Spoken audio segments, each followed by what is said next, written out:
Hey everyone, welcome to Tim's Vinyl Confessions.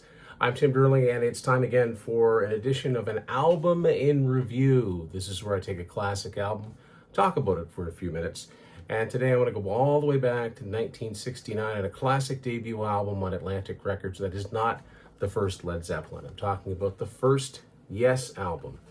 And as people know, this album has been issued with two covers.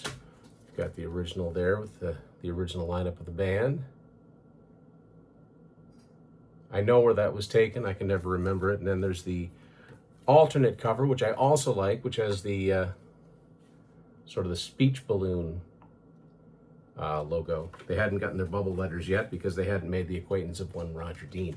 Now, I've said this before different times. I'm not the biggest fan of 60s rock music. And I really like this album. I think this is a forward-thinking album. It doesn't sound locked.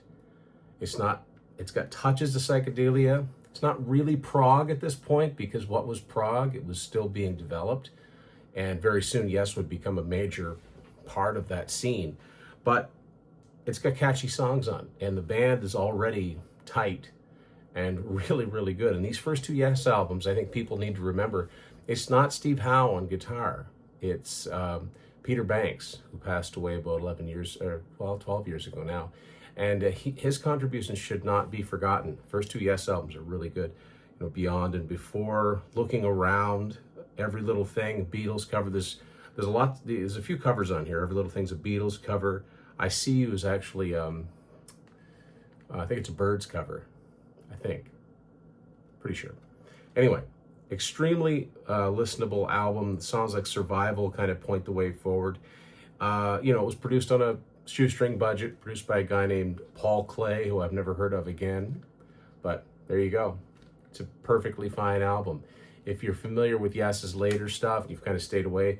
The first two albums don't get the attention that the Yes album and Fragile, Close to the Edge, those albums get, which is a shame. Because there's great stuff on both the first two albums. But we're talking about this one today, the debut album from Yes.